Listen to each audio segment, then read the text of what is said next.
everybody's living longer, which is fantastic. But for the pensions industry, it's a bit of an issue. We have a world where you might be living to 100.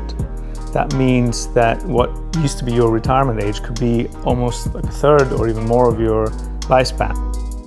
We don't want to go into poverty when we retire. So pension plans provide for that social security. In a low interest rate environment as the one we are in, you need to take a certain amount of risk or diversification. That's what private equity offers.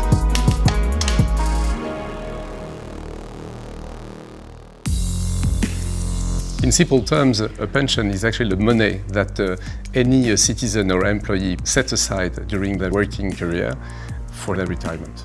But it's also vital for economic vibrancy of a country, providing long-term capital for businesses to grow, which of course is the building blocks of civilization and for higher standard of living.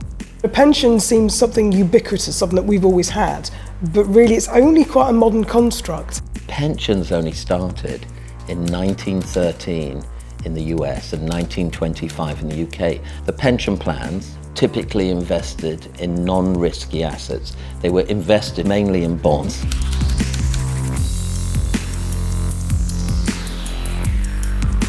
So you were meant to finish working, you physically were unable to work anymore. This was a safety net to make sure you were fed, housed, clothed, and you had a reasonable standard of living. And by reasonable, I mean weren't starving until you died. What we have now is everybody's living longer, which is fantastic. But for the pensions industry, it's a bit of an issue.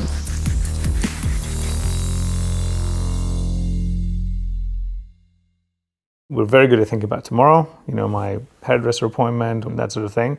We're very bad at thinking for things that are 30, 40, 50 years out, which I think is what created what we're calling the savings gap.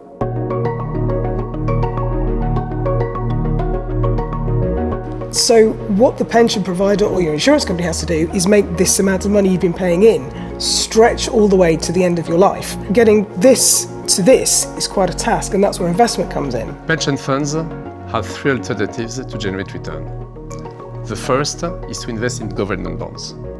The second is to invest in public markets. And the third is to invest in private equity. The difference between private and public equity is simply the ownership structure. Manchester United is still public, whereas Chelsea is a private football club. Arsenal were on the stock market, and now they're owned by a family.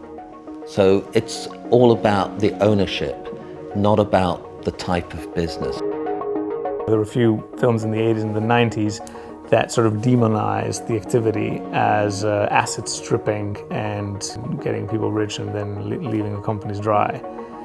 This could not be further from the truth in practice. Private equity has either control or very heavy influence in a company and can really help the growth path of a company. And what is different is that it's long-term capital. The private aspect of private equity is really key. People don't worry as much about short-term fluctuations. They're able to simply invest for a period of time and not have to worry about the share price going up and down. They are investing capital and bringing expertise in order to help those companies grow, improve their performance, and ultimately create jobs. So that's how I would describe this virtuous circle between private equity, pensions, and the European economy. Private equity is hugely important to pensions because it provides a return, has over time consistently higher than the public markets. And that difference in return makes a huge difference to how much ultimately you'll get when you retire.